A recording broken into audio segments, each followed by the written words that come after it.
Physical features of India, Bharat का यानी कि भौगोलिक विशेषता। यह जो पूरा भारत है इसकी क्या भौगोलिक विशेषताएं हैं, और यह सीरीज़ चल रहा है और इसमें हम लोगों ने भारत के जो फिजिकल डिवीज़न किया, फिजियोग्राफिक डिवीज़न, उसमें माउंटेनियस रीजन, फिर प्लेन रीजन जो कि गंगा रिवर बेसिन या फिर आपको इंडस रिवर बेसिन या फिर ब्रह्मपुत्र रिवर बेसिन के द्वारा बनाया गया था, उसकी बात हम लोगों ने किया। और फिर बांटा गया पेनिनसुलर प्लेट्यू रीजन में, यानी कि भारत का प्रायद्वीपीय पठार, और फिर कोस्टल प्लेन जो तटीय मैदानी भाग है, और फिर आइलैंड्स, आइलैंड यानी कि अंडमान और निकोबार द्वीप समूह, बे ऑफ बंगाल में भारत के पूर्वी हिस्से में, और फिर लक्षद्वीप आइलैंड भारत के पश्चिमी हिस्से में।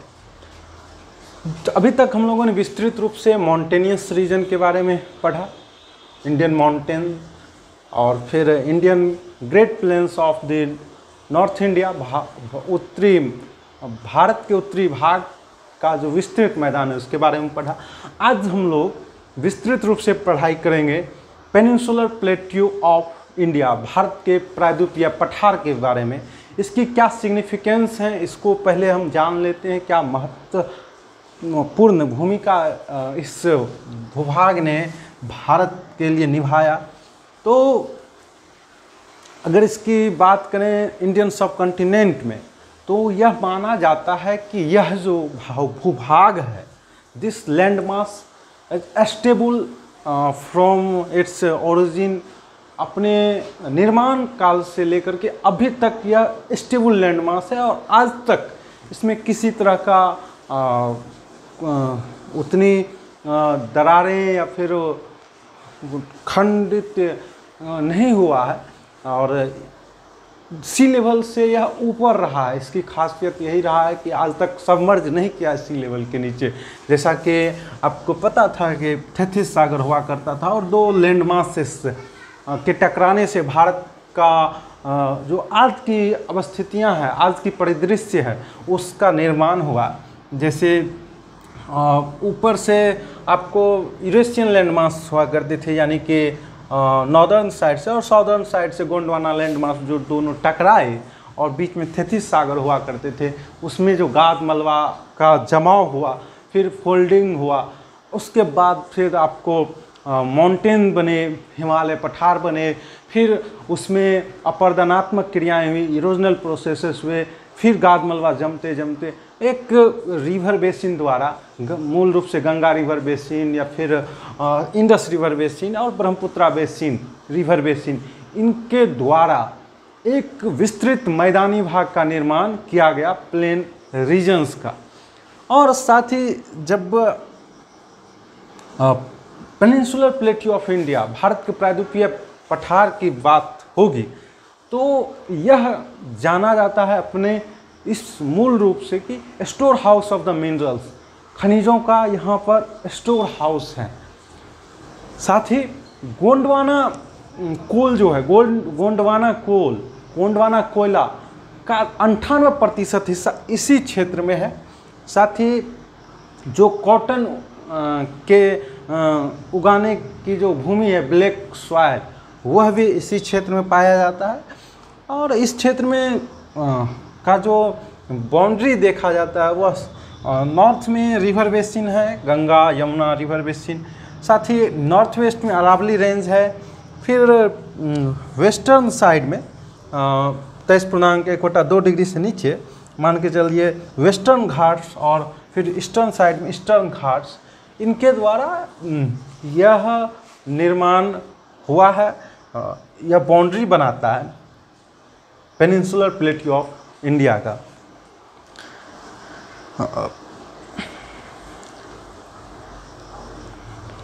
The peninsular plateau is a tableland composed of old crystalline, igneous and metamorphic rocks. Peninsular plateau जो है वह टेबल लैंड है, composed of old crystalline, igneous and metamorphic rocks. किसके द्वारा बना है? इग्नियस, मेटामॉर्फिक रॉक्स और old crystalline. It was form due to the breaking and drifting of the Gondwana land and thus making it part of the oldest land मास।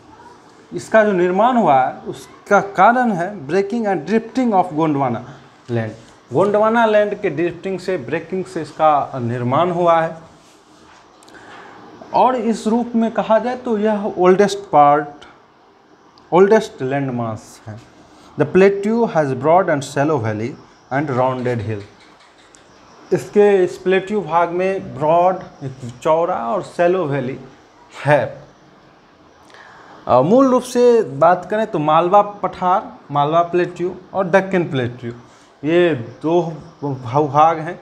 साथ ही अगर eastern part में देखें तो छोटा नागपुर प्लेट्यू और यहाँ पर मेघालय प्लेट्यू। और इनकी जो बाउंड्रीज बनाती हैं अरावली रेंज या फिर वेस्टर्न घाट्स, ईस्टर्न घाट्स, तो Vindhyachal range, Vindhya range, Satpura range, Mahadev hills, इन सब के बीच में अलग अलग नामांकन हुआ है पेनिनसुलर प्लेट्यू का। तो अरावली रेंज की बात करें तो ये रहा अरावली रेंज आपको। One of the major physiographic elements of the peninsular India, peninsular India का एक बहुत बड़ा मेजर फिजियोग्राफिक एलिमेंट है। Aravalli range running in the north east to the south west direction for 800 kilometre.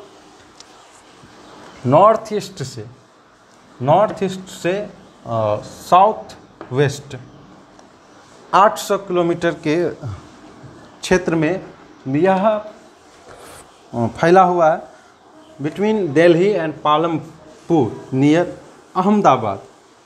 Represent the relict of the oldest mountain formed as a result of holding at the close of Archean era.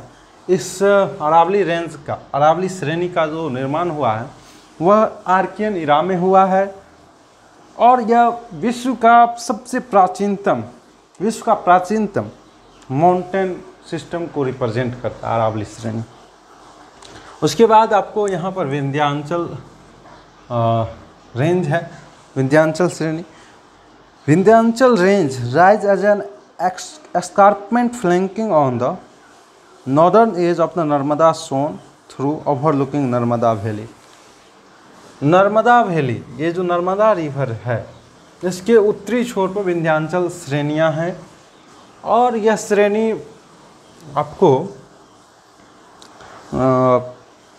Gujarat, जोगबट इन गुजरात से सासाराम इन बिहार तक फैला हुआ है। विंध्याचल श्रेणी 1200 kilometre के range में। General elevation की बात करें तो 300 से 650 मीटर है। Horizontally bedded sedimentary rocks of ancient age. Western parts of this range is covered with lava. The Vindhyan are the continued eastward Bharner and Kaimur hills.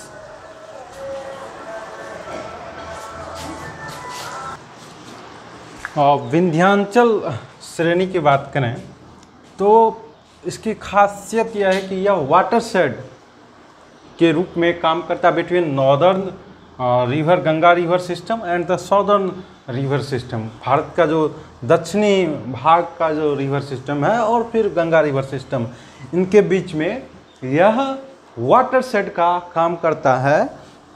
The river Chambal, Betwa and can rise with in 30 kilometre of the Narmada. Narmada river के मात्र 30 kilometre की range में, Narmada river के नर्मदा नदी के मात्र 30 kilometre की range में जो नदियां हैं, चंबल है या फिर कैन है, फिर बेतवा, यह सब ओरिजिन करता है। लेकिन नर्मदा रिवर जो है वह आपको पूरब से पश्चिम की तरफ बहती है और फिर अरब सागर में मिल जाती है।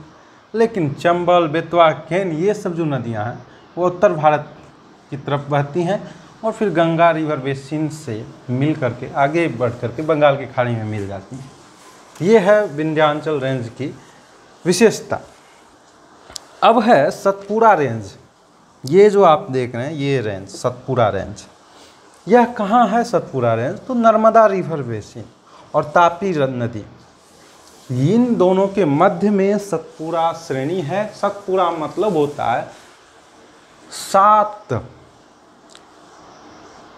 और पूरा मतलब हिल्स। तो Satpura range is a series of 7 mountains, 7 mountains का यह रेंज है। It runs in an east-west direction south of the Vindhyas and in between Narmada and the Tapi, roughly parallel to these rivers. Commencing from the Rajpipla Hills in the west through Mahadev Hills and Maikal Range, it stretches for a distance of about 900 kilometre. पश्चिम में Rajpipla hills और फिर Mahadev hills और आगे पूर्व में Maikal range, यहाँ तक फैला हुआ है और कुल मिलाकर के 900 किलोमीटर के रेंज में फैला हुआ। Dhupgarh near Pachmarhi on Mahadev hills is the highest peak. इस श्रेणी का सतपुड़ा श्रेणी के का सबसे ऊंचा जो पहाड़ी है वह है, ऊंची चोटी है महादेव हिल्स में धूपगढ़ 1350 मीटर।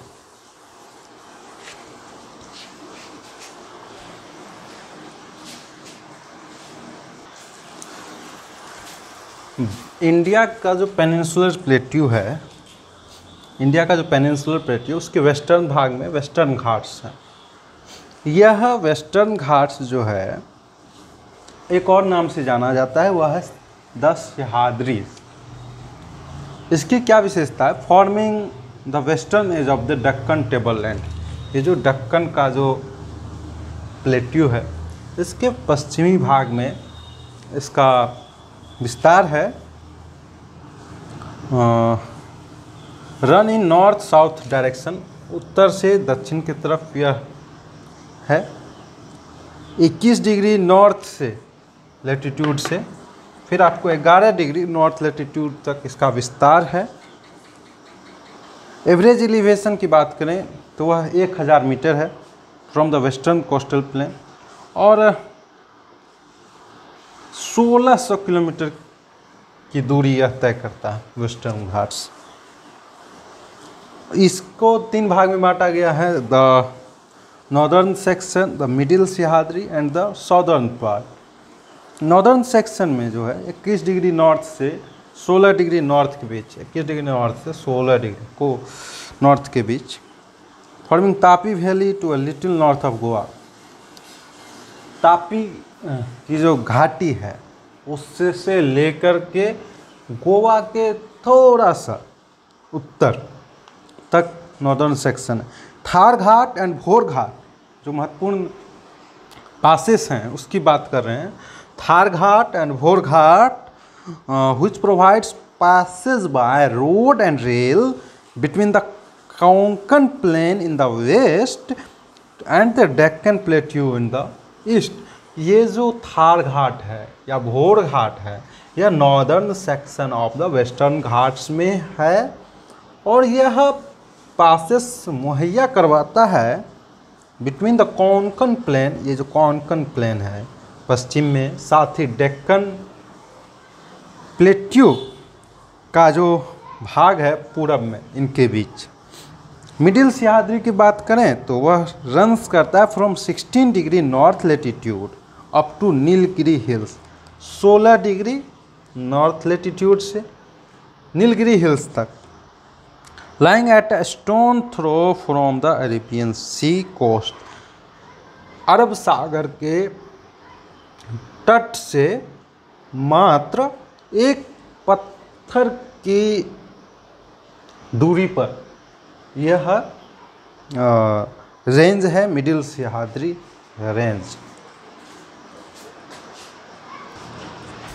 यह जो मिडिल सह्याद्री रेंज है यह जो मिडिल सह्याद्री रेंज है, इनके अगर इम्पोर्टेंट पिक्स की बात करें, चोटी की बात करें, वह कुंदेरमुख 1892 मीटर, भौबुलमाला 2339 मीटर, साथ ही पास्पागिरी 1714 मीटर और डोडा बेटा 2637 मीटर।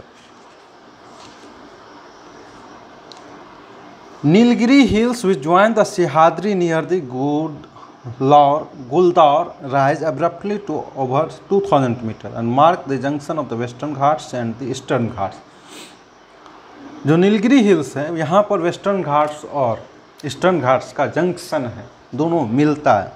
और सॉदर्न पार्ट की बात करें, southern part of the western Ghat is separated from main Sahyadri range bye Pal Ghat gap.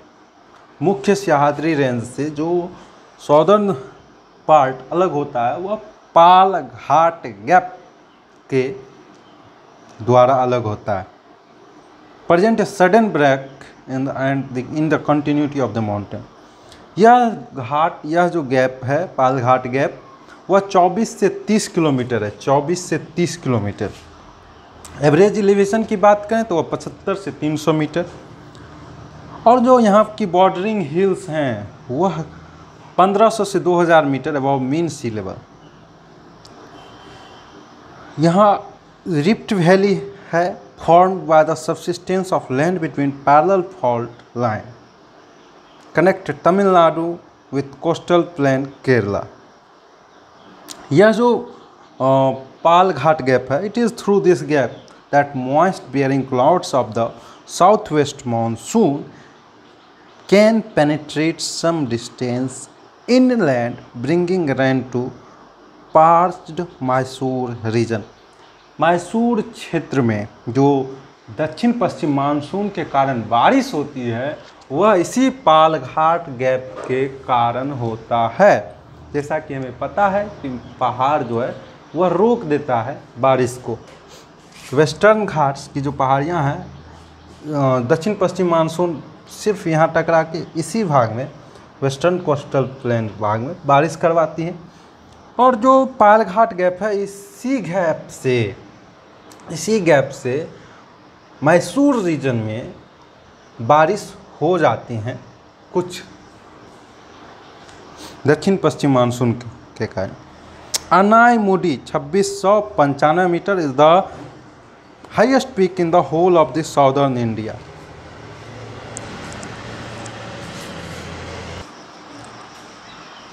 Bharat का जो पेनिनसुलर प्लेट्यू रीजन है, India's peninsular plateau region, Bharat का प्रायद्वीपीय पठार, उसके ईस्टर्न भाग में, ईस्टर्न घाट्स है पूर्वी भाग में। तो पूर्वी ईस्टर्न घाट्स की बात करें, bordering the eastern edge of the Deccan plateau का पूर्वी भाग पर यह बॉर्डर बनाती है।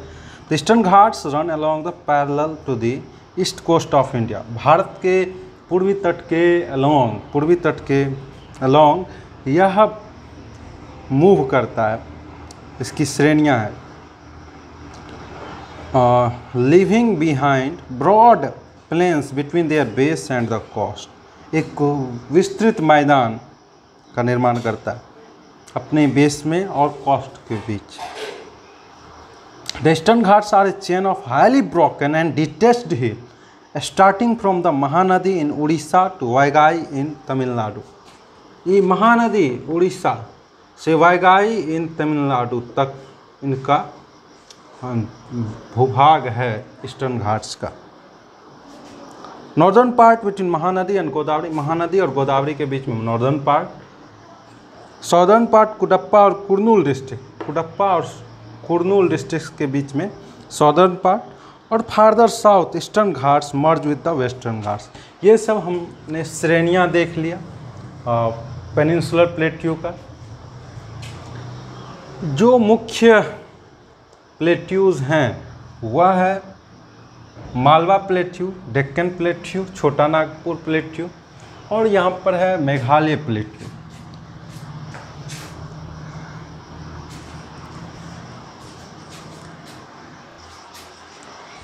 The plateau has broad and shallow valleys and rounded hills. This plateau consists of two broad divisions, namely Central Highland and the Deccan Plateau. Central Highland and the Deccan Plateau, two broad divisions.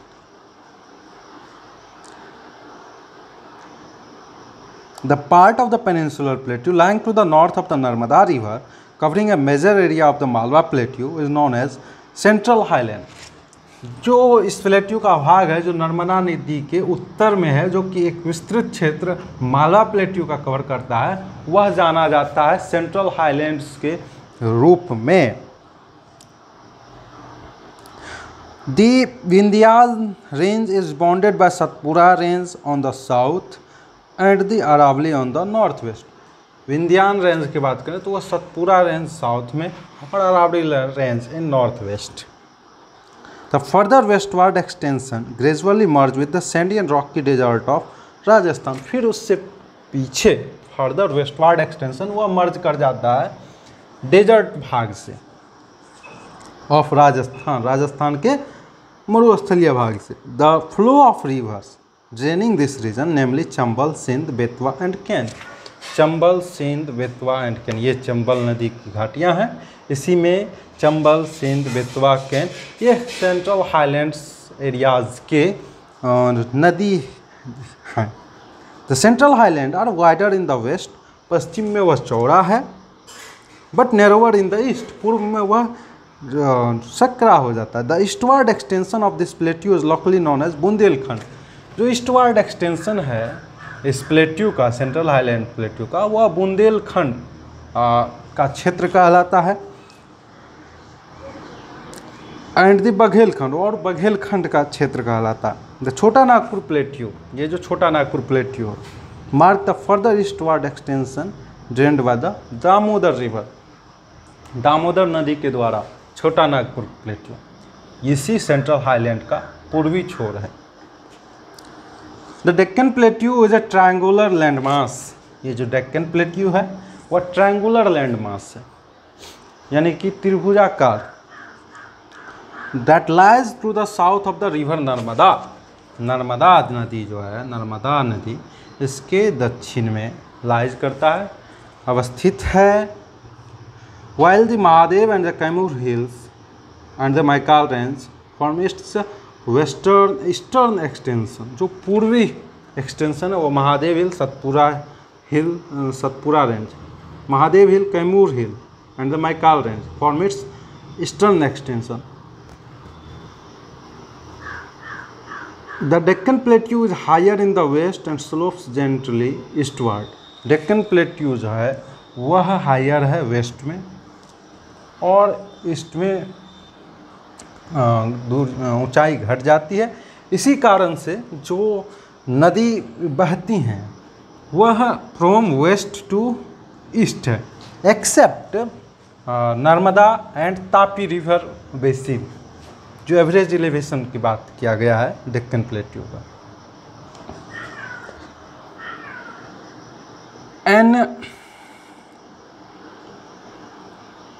An extension of the plateau is also visible in the northeast, locally known as Meghalaya, Karbi Anglong Plateau and North Kanchar Hill. ये Meghalaya, Karbi एनालॉन्ग plateau और north कांचर इस क्षेत्र में है. The western Ghats and the eastern Ghats mark the western and eastern edge of the Deccan Plateau.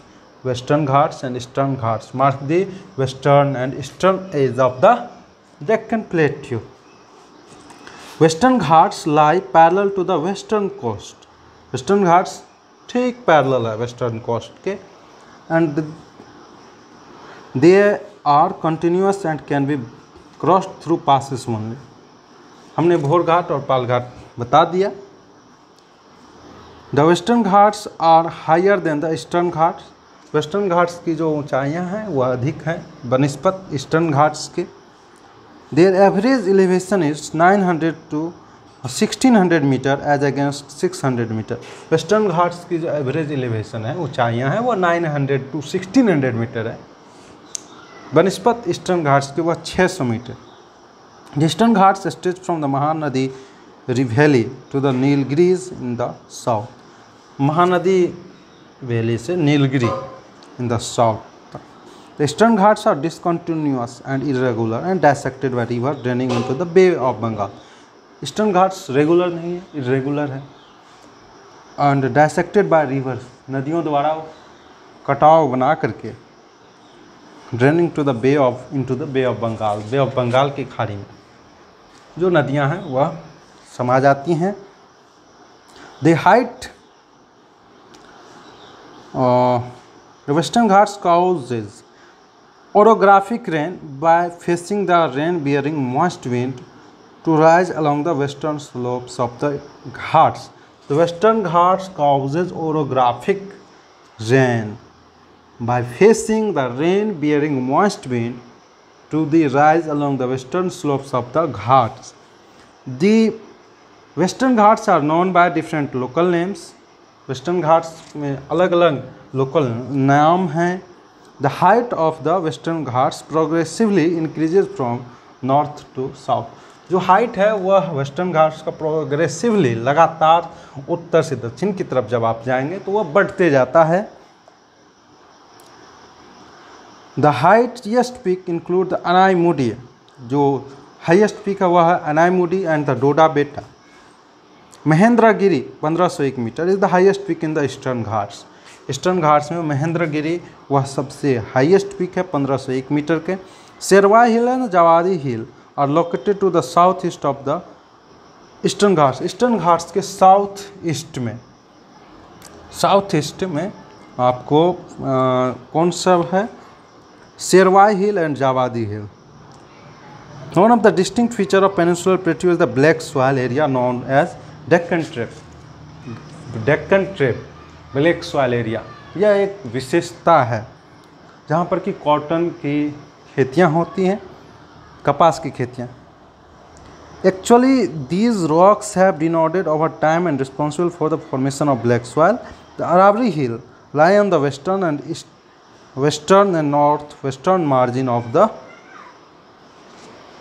Peninsular plateau. Aravalli hill कहाँ पर है, western and north western part of the peninsular plateau. These are highly eroded hills and found as broken hill. They extended from Gujarat to Delhi in a southwest northeast direction. Total area की बात करें तो वह है 16 lakh square kilometre. हाँ, Deccan plateau, ये peninsular plateau of India. और average elevation 600 से 900 metre above sea level.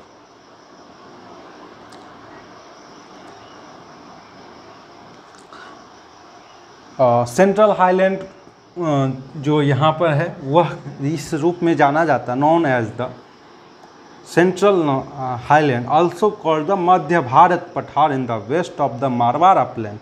Marwar upland के पश्चिम में जो भूमियाँ हैं वह मध्य भारत पठार के नाम से भी जाना जाता है। Most of it comprises of the basin of the Chambal river which flows in a rift valley.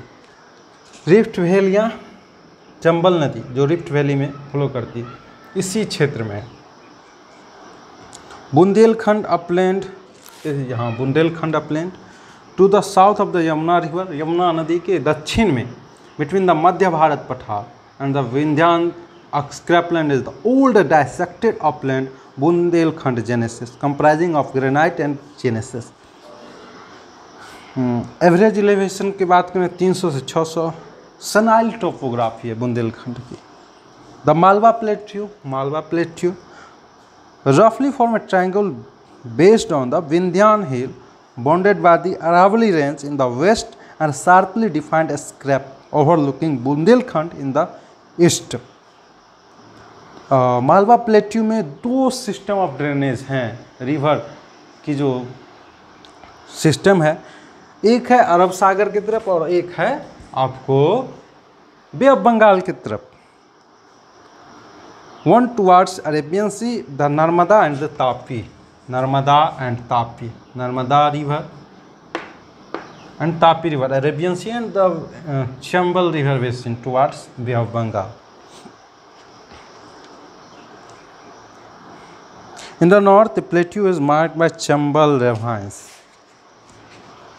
Baghelkhand east of the Maikal range, Maikal range के पूर्व में is the Baghelkhand made of limestone and sandstone on the west and granite in the east. किस रूप में बना हुआ है? Lime stone, चूना पत्थर, and sandstones on the west and granite in the east. पश्चिम में लाइमस्टोन और सैंडस्टोन से और पूर्व में ग्रेनाइट। बघेलखंड अगर की क्षेत्रफल की बात करें तो 1.4 lakh square kilometre. It is bounded by Son river on the north, उत्तर में Son river, and to its south occur anticlinal highlands and synclinal valley of the sandstones and limestone. The central part of the plateau acts as a water divide between Son drainage system in the north and Mahanadi river system in the south. Mahanadi river system और सोन नदी river system के बीच में यह जो Baghelkhand plateaus हैं यह water set का काम करता है। मोस्ट इम्पॉर्टेंट छोटा नागपुर प्लेट्यू की बात करें, ईस्ट ऑफ बघेलखंड दिस छोटा Nagpur plateau represents the north eastern projection of the Indian peninsula. Indian peninsula का उत्तर पूर्वी प्रोजेक्शन माना जाता है, कहा जाता है छोटा नागपुर प्लेट्यू को। ये Chota Nagpur plateau it covers an area of 87,000 square kilometre, 87,000 square kilometre क्षेत्र में फैला, mostly in the Jharkhand, northern parts of Chhattisgarh, Purulia districts of west Bengal. Jharkhand के अधिकतर भाग में, साथ ही साथ छत्तीसगढ़ के उत्तरी भाग में और पश्चिम बंगाल के पुरुलिया जिला। एवरेज एलिवेशन की बात करें छोटा नागपुर प्लेट्यू का तो वह है 700 metre above sea level. This plateau is composed mainly of Gondwana rock with patches of Archean granites and gneisses and Deccan lava. The plateau is drained by numerous rivers and streams in different directions and present a radial drainage pattern.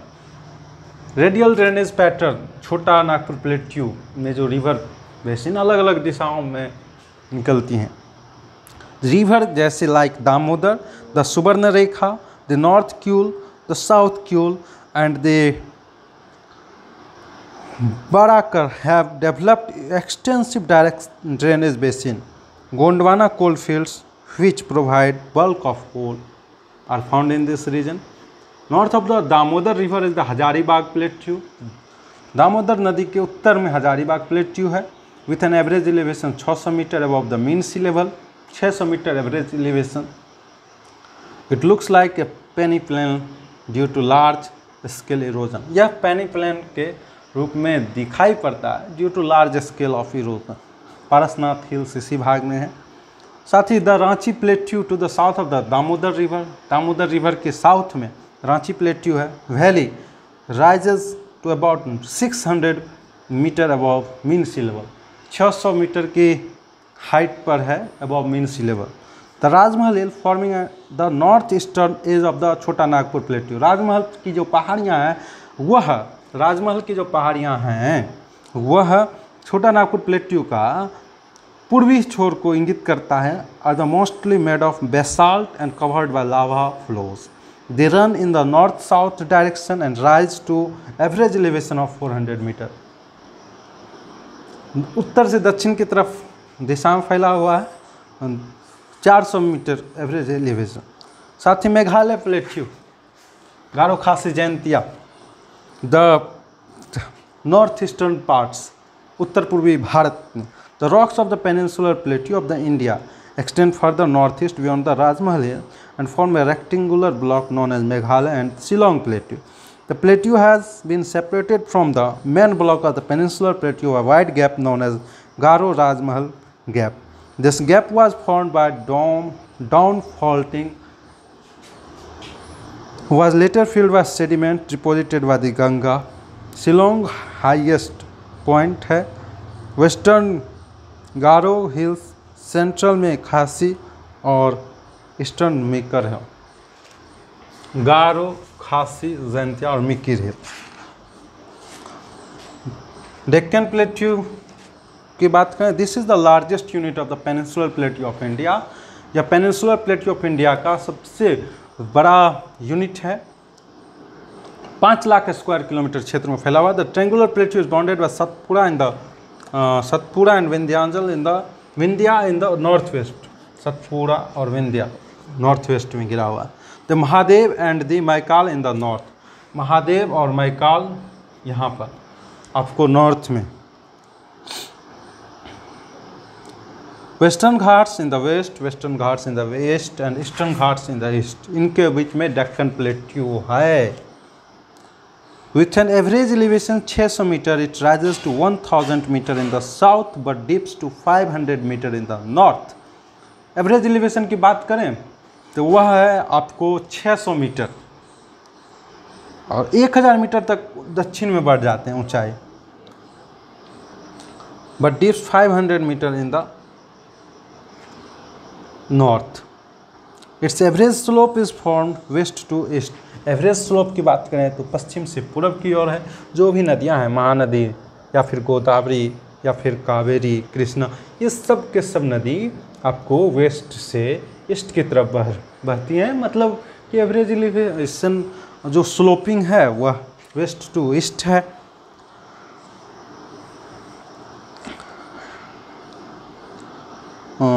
The Maharashtra plateau, the entire area is covered by black cotton soil known as regur soil. Karnataka का plateau और Telangana plateau, Deccan plateau को बांटा गया है। Regional division Maharashtra plateau, Karnataka plateau और Telangana plateau. एक है Chhattisgarh plain. The Cuddapah is the Chhattisgarh plain is the only plain worth the name in the vast stretch of the plateau. इस प्लेट्यू के बीच में छत्तीसगढ़ प्लेन है।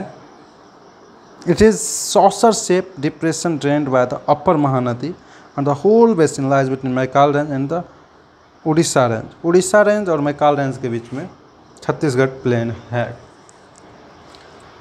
यह इस तरह से हम लोगों ने फिजिकल फीचर्स ऑफ इंडिया में जो फिजियोग्राफिक डिवीज़न किया गया था उसमें आज हम लोगों ने पढ़ाई किया Indian peninsular plateau, Indian peninsular plateau के बारे में।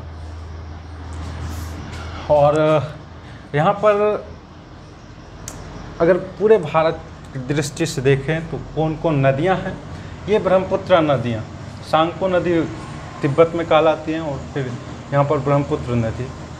फिर ये मूल रूप से गंगा रिवर बेस की जो घाटियाँ हैं वह है। फिर इंडस नदी और उसकी जो 5 नदियों की शाखाएं हैं वह हमें देखने को मिलता है।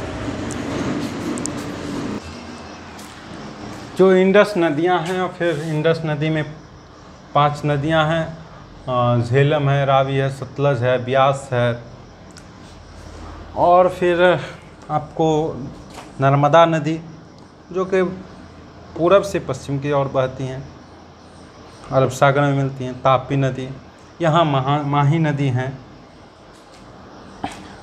फिर ये महानदी, फिर गोदावरी नदी, फिर कृष्णा नदी और फिर कावेरी नदी, ये सब नदियाँ हैं। इस तरह से हम लोगों ने भारत के प्रायद्वीपीय पठारी भाग को देखा, इंडियन पेनिनसुलर प्लेट्यू को। कैसा लगा यह सेशन आप ज़रूर सूचित करेंगे। जो भी आगे दिशा निर्देश होगा उस पर काम किया जाएगा। Thank you. Please like, share and subscribe. Thank you.